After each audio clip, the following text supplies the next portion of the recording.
Welcome back. ഇന്ന് നമ്മൾ Eravikulam national പാർക്കിലേക്കാണ് പോണത്. മൂന്നാറിൽ നിന്ന് 13 കിലോമീറ്റർ ഉള്ളോട്ട് അവിടേക്ക്. രാവിലെ 7 തുടങ്ങി 4 മണി വരെ ഈ പാർക്കിലേക്ക് എൻട്രി ഉണ്ട്. മുതിർന്നവർക്ക് 200 രൂപയും കുട്ടികൾക്ക് 95 റുപ്പീസുമാണ് കേട്ടോ ഇവിടുത്തെ എൻട്രി ഫീസ്. ഇവിടെ വണ്ടി പാർക്ക് ചെയ്ത് കഴിഞ്ഞാൽ, നമ്മൾ വരുന്ന വണ്ടി പാർക്കിംഗ് ഏരിയയിൽ പാർക്ക് ചെയ്ത് കഴിഞ്ഞാൽ പിന്നെ ഇവരുടെ വണ്ടിയിൽ നമ്മളെ മുകളിലോട്ട് കൊണ്ടുവിടും കേട്ടോ. ഇവരുടെ വണ്ടി ബസ്സുണ്ട്, ബഗി കാറുണ്ട്, അങ്ങനെ.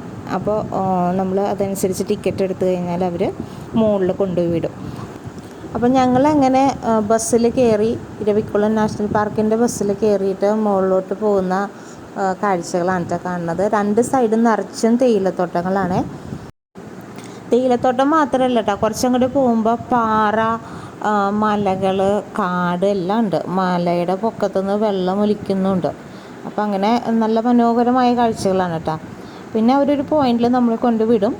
അതിനുശേഷം നമ്മൾക്ക് തനിയെ നടന്ന് പിന്നെയും മുകളിലോട്ട് കയറാം.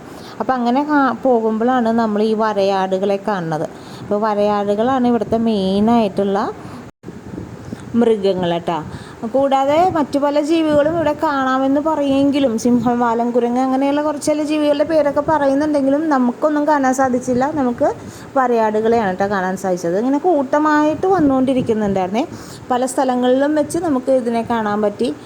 പിന്നെ ഇവർ ഈ ഇരവിക്കുളം നാഷണൽ പാർക്ക് ഫെബ്രുവരി മുതൽ ഏപ്രിൽ വരെ അവരുടെ ബ്രീഡിങ് ടൈമാണ്. അപ്പോൾ ആ സമയത്ത് ഈ പാർക്ക് അടച്ചിടും കേട്ടോ.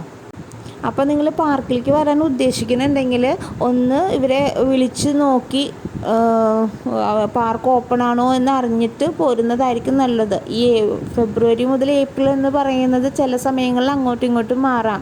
ചില സമയത്ത് ജാനുവരി പകുതിയോടുകൂടിയൊക്കെ പാർക്ക് അടയ്ക്കാറുണ്ട്. അപ്പോൾ ഒന്ന് വിളിച്ച് ചോദിച്ചിട്ട് വരുന്നതായിരിക്കും നല്ലത്. എന്തായാലും ഞങ്ങളിപ്പോൾ ജാനുവരിയിലാണ് പോയത്, അവസാനമാണ് പോയത്. പക്ഷേ ഞങ്ങൾക്ക് പാർക്ക് ഓപ്പൺ ആയിരുന്നു. അതേപോലെ നമുക്ക് ടിക്കറ്റ് ഓൺലൈനായിട്ട് ടിക്കറ്റ് എടുക്കാം. പക്ഷെ കുറേ തിരക്കുള്ള സമയമാണെങ്കിലും നമുക്ക് അവിടെ ചെന്നതിന് ശേഷം, ഞാൻ പറഞ്ഞല്ലോ മുകളിലോട്ട് പോകാനായിട്ട് അവരുടെ ബസ് ഉണ്ട് എന്നുള്ളത്, ആ ബസ് കിട്ടാനായിട്ട് ചിലപ്പോൾ ക്യൂ നിൽക്കേണ്ടി വരും കേട്ടോ. അങ്ങനെ ഞങ്ങൾ ആദ്യത്തെ വരയാടിനെ കണ്ടേ. അവൻ നന്നായിട്ട് ഫോട്ടോയ്ക്കൊക്കെ വേണ്ടി നന്നായിട്ട് പോസ് ചെയ്ത് നിൽപ്പുണ്ടായിരുന്നു. എന്തായാലും നല്ല ഇത് കണ്ടപ്പോൾ ഭയങ്കര സന്തോഷം തോന്നി. കുറച്ച് ദൂരെയായിരുന്നു. കുറച്ച് ദൂരെ മീൻസ് ആ മലയുടെ പൊക്കത്തായിരുന്നു അത് നിന്നിരുന്നത് കേട്ടോ. അപ്പോൾ നമുക്ക് ഇതിന് മുന്നേ പോകാത്തത് കൊണ്ട് അങ്ങനെ കാണാൻ പറ്റുള്ളൂ എന്നാണ് വിചാരിച്ചത്. പക്ഷേ കുറച്ചും കൂടി ഇങ്ങോട്ട് നീങ്ങിക്കഴിഞ്ഞപ്പോഴത്തേക്കും നമ്മുടെ മുന്നിൽ കൂടെയും നമ്മുടെ സൈഡിൽ കൂടെയൊക്കെ ഇവന്മാർ കൂട്ടമായിട്ട് നടന്നു പോകുന്നത് പല സ്ഥലത്തായിട്ട് നമുക്ക് കാണാൻ പറ്റി കേട്ടോ. ഞങ്ങൾ പോയ സമയത്ത് പുല്ലൊക്കെ ഇങ്ങനെ ഉണങ്ങി നിൽപ്പുണ്ടായിരുന്നു. അതുകൊണ്ട് ഈ പുല്ലിൻ്റെ കളറ് പോലെ തന്നെയായിരുന്നു ഇവരുടെ കളറും. ഏതാണെന്ന് നമുക്ക് തിരിച്ചറിയാൻ പറ്റുന്നുണ്ടായിരുന്നില്ല. സൂക്ഷിച്ച് നോക്കുമ്പോഴാണ് മുകളിൽ നിൽക്കുന്നതിനെയൊക്കെ നമുക്ക് കാണാൻ പറ്റിയിരുന്നുള്ളൂ കേട്ടോ. ഇവർ മലമുകളിൽ നിന്ന് താഴത്തോട്ട് ഇറങ്ങി വന്ന് ഈ റോഡ് ക്രോസ് ചെയ്ത് ഇറങ്ങി പോകണമൊക്കെ ഉണ്ട് കേട്ടോ.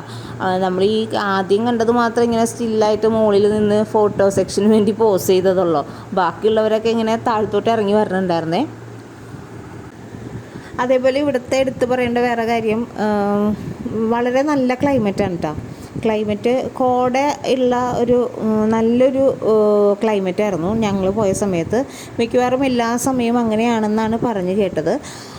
നമ്മളിവരുടെ ബസ്സിൽ കയറിയിട്ട് മുകളിലേക്ക് എത്തിക്കഴിയുമ്പോൾ ചെറിയ ചായ, കാപ്പി, അതേപോലെ സ്നാക്സൊക്കെ കഴിക്കാനുള്ള സൗകര്യം, ടോയ്ലറ്റ് സൗകര്യമൊക്കെ ഉണ്ട്. അപ്പോൾ എന്തെങ്കിലും കഴിച്ചിട്ടൊക്കെ കയറുന്നതാണ് നല്ലത്. മുകളിലോട്ട് കയറുന്നത് കുറച്ച് ദൂരം നമുക്ക് നടക്കാനുണ്ട് മുകളിലേക്ക്, ഏറ്റവും മുകളിലേക്ക് എത്താനായിട്ട്. അപ്പോൾ കുറച്ച് നടന്നാലാണ് നമുക്ക് ഈ വരയാടുകളെയൊക്കെ കാണാൻ പറ്റുള്ളൂ.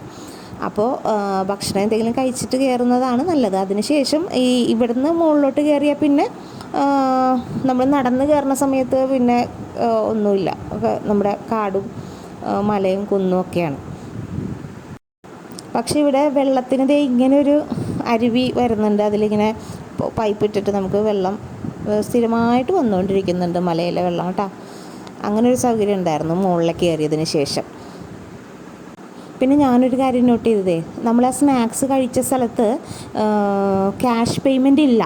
നമുക്ക് ഗൂഗിൾ പേ അല്ലെങ്കിൽ കാർഡ് പേയ്മെൻറ്റ് മാത്രമാണ് അവിടെ ചെയ്യാൻ പറ്റുന്നത്. സാധാരണ സ്ഥലങ്ങളിലൊക്കെ നമ്മൾ ക്യാഷ് സ്വീകരിക്കുന്നതാണ്, പക്ഷേ ഇവിടെ അങ്ങനെ കണ്ടില്ല.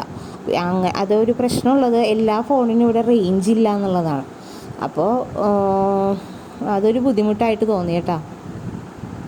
മുകളിലോട്ട് കുറച്ച് ദൂരം നമ്മൾ നടന്നു കഴിഞ്ഞാൽ ഒരു പോയിന്റിലെത്തി കഴിഞ്ഞാൽ പിന്നെ നമ്മളെ അങ്ങോട്ട് കടത്തി വിടില്ല കേട്ടോ. എൻ്റെ കോളേജിലെ പിള്ളേരെ ഇൻഡസ്ട്രിയൽ വിസിറ്റിനെ കൊണ്ടുപോകും എല്ലാ വർഷവും. അപ്പോൾ അതിൻ്റെ ഭാഗമായിട്ട് നമ്മൾ മൂന്നാർ വന്നതാണ്. അപ്പോൾ നമ്മൾ ഇരവിക്കുളം നാഷണൽ പാർക്കും കൂടി കവർ ചെയ്തിട്ട് പോകുകയാണ് കേട്ടോ. ഇവിടെ ഒരു ഭാഗത്തെ നീലക്കുറിഞ്ഞ് പൂക്കും. നമ്മൾ പോയ സമയത്തില്ല, എങ്കിലും നീലക്കുറിഞ്ഞ് പൂക്കാറുണ്ട്. കുറച്ച് ഭാഗം അതിനായിട്ട് സ്പെഷ്യലായിട്ട് അവർ എഴുതി വെച്ചിട്ടുണ്ട്. അങ്ങനെയുള്ളൊരു സ്ഥലം കേട്ടോ. അപ്പോൾ ഇതൊക്കെയാണ് ഇരവിക്കുളം നാഷണൽ പാർക്കിൻ്റെ വിശേഷങ്ങൾ. മറ്റൊരു നല്ലൊരു വീഡിയോ ആയിട്ട് ഉടനെ കാണാം. Thank you for watching.